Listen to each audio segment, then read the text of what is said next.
talk about the cross-country boots that I use. They're very new on the market.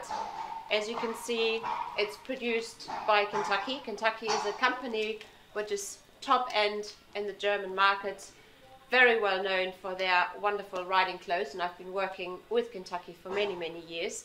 And when they asked me would I be interested in developing some cross-country boots with them, I was obviously very happy to do that. They introduced me to Thomas Teutons, and it's his company that's now producing the boots. The material is very, very innovative.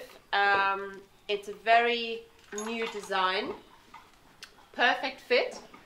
I mean, obviously, our horse's legs are the most important part to us, especially on the cross country. So it is really important that we can have the best material possible to protect our horse's legs. Now, the new material in these boots is one material called D30. It's very flexible and it's extremely shock absorbent.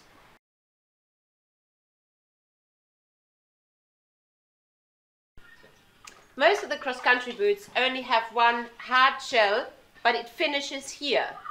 Now, I guess many of you have seen horses getting quite bad injuries at this bottom part.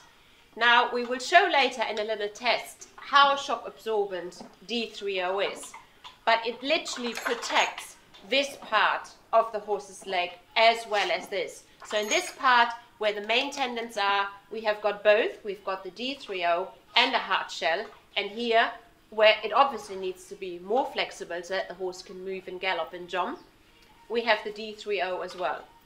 So I'm just going to show you in a few minutes how I put my cross-country boots on. But before I come to that, I'd also like to point out there are a few other very interesting parts about these boots that make them very special.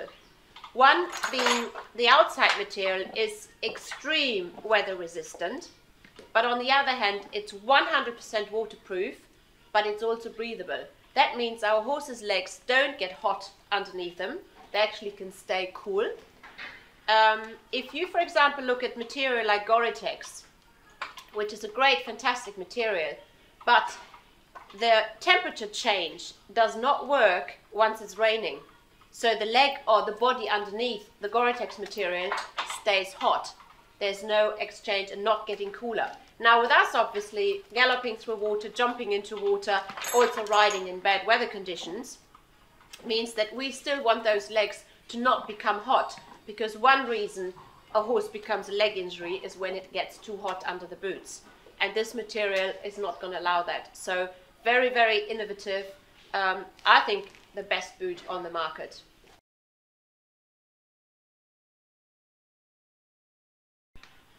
One other material that I use, and I'm sure many of you have actually seen riders using some sort of stockings underneath the boots. Now there are several reasons for using it. One is obviously it is a great protection to the skin. It prevents sand, little stones or little branches going in between the boot and the horse's legs, which could cause, little minor injuries, which can easily blow up for the next day, and then you have a problem for the trot up. So I use these stockings underneath. The other nice side effect is that once I finish my cross-country course, all I have to do is take the boots off, and I can put an ice pack straight on the stocking, which you would obviously never want to put on the skin because it would burn the skin. So I leave the stockings on. It keeps the leg nice and tight. I put the ice on top and a bandage around, and really quickly after finishing the cross-country course, I have a chance to cool the horse's legs down. Now I show you how I measure the right length. So I take the top of the stocking. It needs to go at least above the knee and finish under the joint here. So this is how I would determine the length for the front stocking. And obviously the same then also goes for the hind one. I would like to be above the hock and finish under the fetlock. Now if I have a horse like this one, Cerdolin, he is quite sensitive in the skin just below the fetlock, where I would put my overreach boots. So what I like to do is I like to have the stockings fairly long, so I can pull them even a little bit lower, so my overreach boots then sit on the stocking rather than on the skin that could irritate it.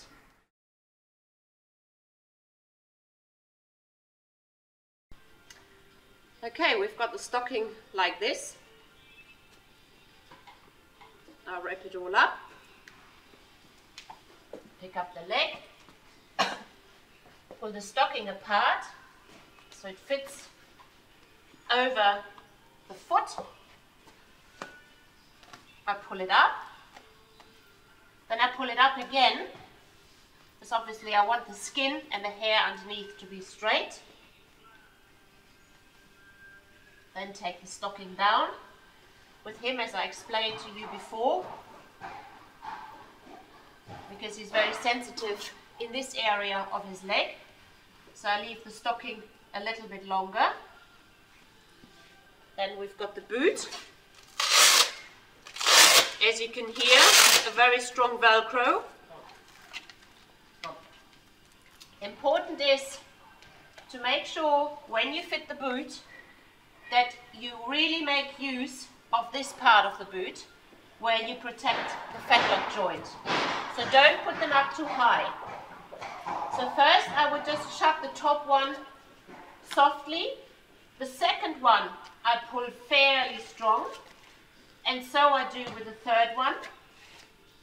Then I go back to the top Velcro, open it up again, because for me it is very important that there's a little bit of room here, so that the tendon has got a little bit of space and they're not sitting too tight, because otherwise I could very easily get pressure points. So I open it up, I pull the boot a little bit off the leg, and then I just shut it softly. So then the stocking gets turned over the boot, and then obviously, very important, it will never stay like this unless I put some tape around. So I've got thin tape, but it doesn't matter whether you've got thin tape or bigger tape. I go a few times around, and then just a little tip from my side. You pull it off, and the end of the tape, I just fold up once. I finish the tape always on the outside. So as you can see, it's very easy to find the beginning. I don't have to search after cross-country when the horses are still a bit excited. I don't have to search where is the beginning of my tape. I know exactly it is here, and it's very easy and quick to get off.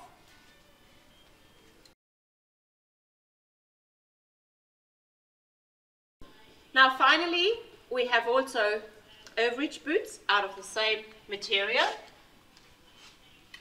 So as I've explained before, Caroline is quite sensitive here, so the stocking is quite low. I can put the overreach boot over.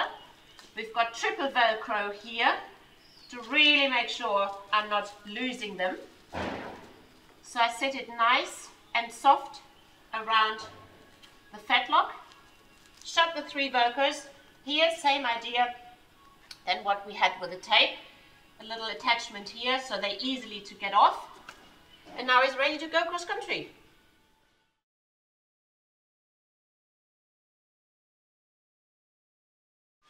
Now quickly, the hind boots. The stocking is already on.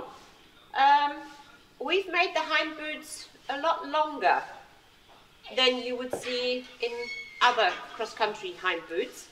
For the simple reason I used to ride in leather boots behind, because I liked the fact that they were higher cut, especially in this part, because it protects speedy cuts that horses very quickly can get above the hock on the inside.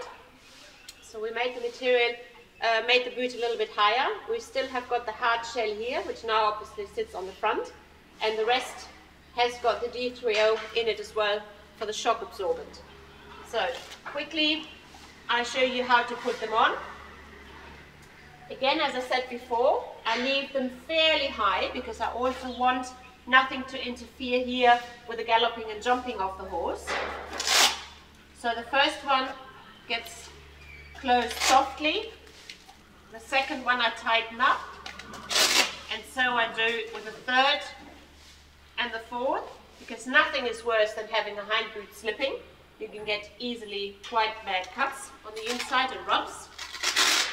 I then check the top one again, make sure it's not too tight on the tendon up here, and just shut it loosely, and the stocking gets pulled over, and all I need now is just a little tape, which I obviously do exactly the same as I did the front.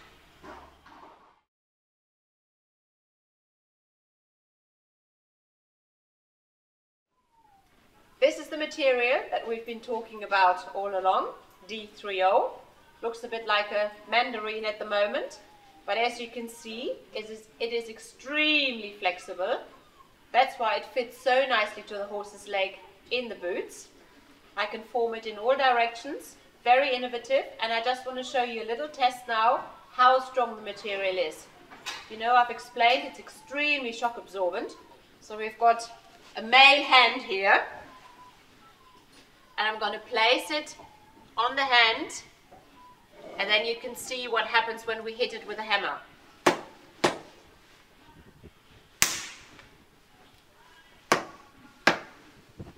You can see it made a little imprint where the fingers were, but where the hammer hit it, nothing happened. And the hand, as you can see, doesn't have any bruises either. So extremely shock absorbent. This is what we want to protect our horse's legs.